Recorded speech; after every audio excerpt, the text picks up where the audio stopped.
नमस्कार दोस्तों। PSSM blessings परिवार से मैं मिशा गुप्ता पुस्तक रुक्मणी और काल चक्र का फेर के अध्याय 17 ऑडियो 45 में ईशान के जाने के बाद सुजाता की कहानी आगे बढ़ाती हूँ। सुजाता बताती हैं, ईशान को गए हुए कई सप्ताह हो गए थे। वह एक अश्रुपूर्ण विदाई थी और उसके जाने के बाद मुझ में एक खालीपन आ गया था। मैं अपने दैनिक कर्तव्यों में लीन थी, परंतु जीवन पहले जैसा नहीं था। अम्बा के अतिरिक्त कोई नहीं था जिससे मैं अपने नए अकेलेपन के बारे में बात कर सकती थी, जो इन दिनों एक दुर्लभ आगंतुक थी। सुमति ही वह थी जिससे मैं सबसे निकट थी, परंतु उन पर काम की बहुत सारी मांगें थीं और हमारे पास निजी बातचीत के लिए बहुत कम समय होता था। मैंने एक हंसमुख उपस्थिति बनाने के लिए पूरा प्रयास किया, यह जानते हुए कि यह दूसरी महिलाओं के लिए कितनी सहायक थी। एक सुबह सुमति ने मुझे चौंका दिया, यह कहते हुए कि कमल के सरोवर के पास वाटिका में कोई आदमी मेरी प्रतीक्षा कर रहा है। मैं बहुत आश्चर्यचकित हुई और सोच रही थी कि वह कौन है। उन्होंने मुस्कुराते हुए कहा, मुझे उससे मिलने के लिए जाना चाहिए।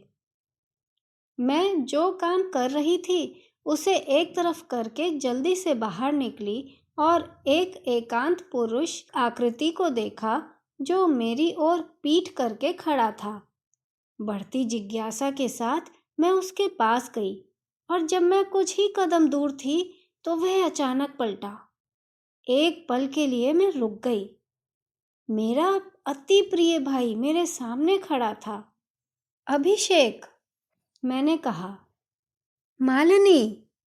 वह आगे आया, मुस्कुराया और मुझे गले लगाने के लिए आगे बढ़ा, परंतु सहज रूप से मैंने उसे गले लगाने से परहेज किया। समझ नहीं आ रहा था कि कैसे इस भाई का अभिवादन करूं, जिसे मैंने 25 वर्षों से अधिक समय से नहीं देखा था।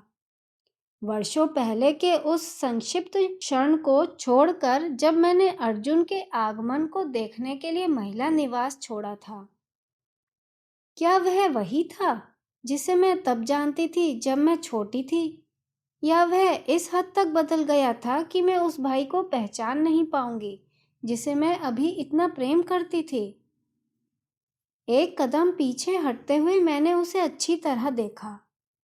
वह एक लंबा, मांसल और सुंदर दिखने वाला व्यक्ति बन गया था। एक योद्धा का वेश धारण किए हुए उसके गर्दन और कान सोने के आभूषणों से सुशोभित थे, जो उसकी स्थिति को प्रदर्शित करते थे।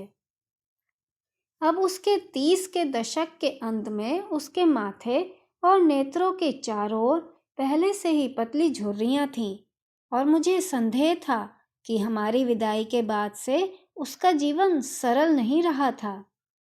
मालिनी, तुम ही हो। मैंने अंततः तुम्हें इतने लंबे समय के बाद पाया है। उसकी आवाज के भाव सुनकर मैं अपने विचारों से बाहर आई और उसका हाथ थाम लिया। तुमने मुझे कैसे खोज लिया? इतना समय हो गया है अभिषेक। मालिनी की मृत्यु हो चुकी है और अब मेरा सुजाता के रूप में पुनर्जन्म हुआ है।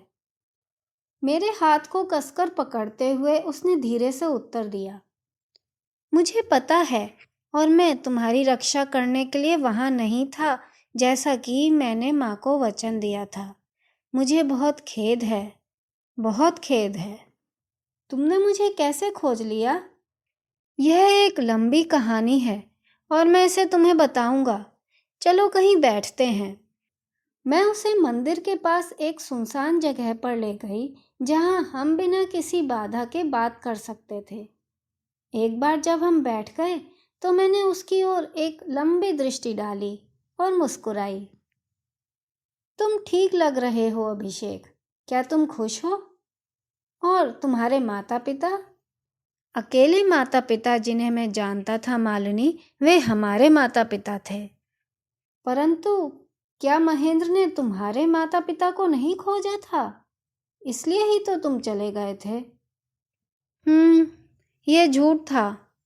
क्या तुम जानना चाहती हो कि उसने मुझे क्यों दूर भेजा? मैंने चौंक कर उसकी ओर देखा। तुम कदाचित यह नहीं जानती हो, परंतु महेंद्र पर्याप्त समय से अम्मा का पीछा कर रहा था। पिताजी ने आंखें मूंद लीं और उन पर विश्वास नहीं किया जब उन्होंने महेंद्र के उनकी ओर आगे बढ़ने के तरीके के बारे में पिताजी को बताया। वह सोच भी नहीं सकते थे कि यह सच है। एक दिन मैं अप्रत्याशित रूप से जल्दी घर आ गया और जब मैं पीछे के कमरे में घुसा तो मैंने उसे उनके ऊपर पाया। उसने उनका बलात्कार किया था। दोनों फर्श पर थे और जब वह स्वयं को छुड़ाने के लिए संघर्ष कर रही थी तब उसने उनके मुंह पर हाथ रख दिया। अगर मैं घर नहीं आता तो पता नहीं वह उनके साथ और क्या करता। हो सकता है उसने उनका गला घोंट दिया होता। मैंने जो कुछ देखा था उससे बहुत व्यथित होकर मैं वहां से भाग गया। मेरा क्रोध कई घंटों तक मेरे काबू से बाहर रहा और मैं देर संध्या घर लौटा। पिताजी के सोने के बाद अम्मा मेरे पास बैठी और आंसुओं के साथ फुसफुसाई कि उनका मित्र मोहित उन्हें ले जाने वाला है। मैंने उनसे बहस नहीं की। मैंने उन्हें रोकने का प्रयास भी नहीं किया क्योंकि मैं जानता था कि वह फिर कभी महेंद्र या अन्य नर्तकियों का सामना नहीं कर पाएंगे। महेंद्र ने अम्मा के साथ जो किया मुझे उस पर विश्वास नहीं हो रहा था। अपना चेहरा घुमाते हुए मुझे अंजलि की वह बात याद आ गई कि मेरी माँ का महेंद्र ने उल्लंघन किया था, परंतु मैंने सोचा था कि उनका मतलब था कि महेंद्र ने उन्हें मारा था। एक पल के लिए भी मैंने स्वयं को यह विश्वास नहीं होने दिया था कि उसने उनका इस तरह से बलात्कार किया होगा। अभिषेक की बातों से मेरा सीना थरथराने लगा और महेंद्र के लिए मेरे मन में जो घृणा थी वह एक बार फिर लौट आई। उन पर हमें छोड़ देने का दोष लगाने का मेरा पश्चाताप और भी बढ़ गया। उनके पास हमें छोड़ने के अतिरिक्त कोई चारा नहीं था मालिनी।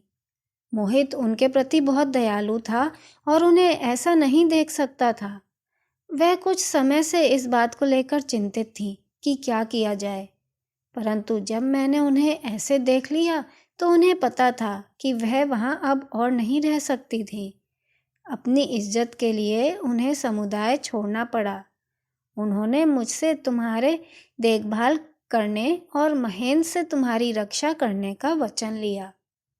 मैं तुम्हें यह सब नहीं बताना चाहता था क्योंकि तब तुम बहुत छोटी थी, परंतु तुम्हें अम्मा पर क्रोधित नहीं होना चाहिए। वह उस स्थिति में वहां नहीं रह सकती थी। महेंद्र मुझसे छुटकारा पाना चाहता था क्योंकि मैंने सब देखा था। उसने कहा कि उसे मेरे माता पिता मिल गए थे, परंतु सच तो यह है कि उसे खाली एक चाचा ही मिले थे। मेरे माता पिता की सड़क दुर्घटना में ही मृत्यु हो गई थी जब मैं 4 साल का था, जब अम्मा ने मुझे भटकता हुआ पाया था।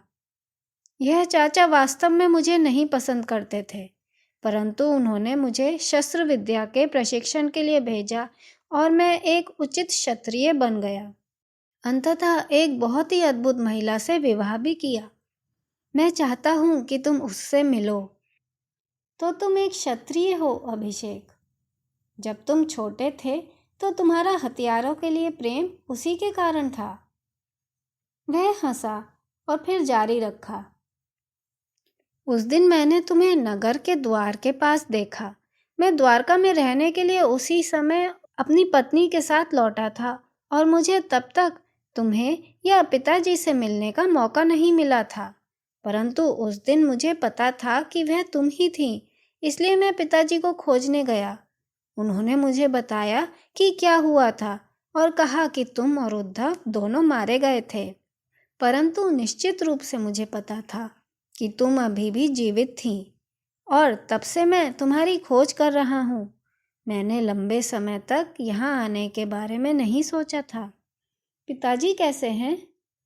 क्या कहूँ, माना वह जीवित हैं, परंतु तुम्हारे लिए उस समुदाय से दूर रहना ही उचित है। महेंद्र अब भी घृणा और प्रतिशोध की भावना से भरा हुआ है। केवल उसका नाम सुनकर ही मेरा हृदय खट्टा हो जाता है। मुझे यहाँ बहुत सुरक्षित रखा गया है। उद्धव और मैंने बिना किसी को बताए विवाह किया था और मेरा एक पुत्र है, उसका नाम ईशान है। काश तुम उससे मिल पाते, परंतु माता, मेरा मतलब है रुक्मणी देवी ने हाल ही में उसे इंद्रप्रस्थ में नृत्य समुदाय के साथ रहने के लिए भेजा है। तुम एक दिन उससे मिलोगे अभिषेक।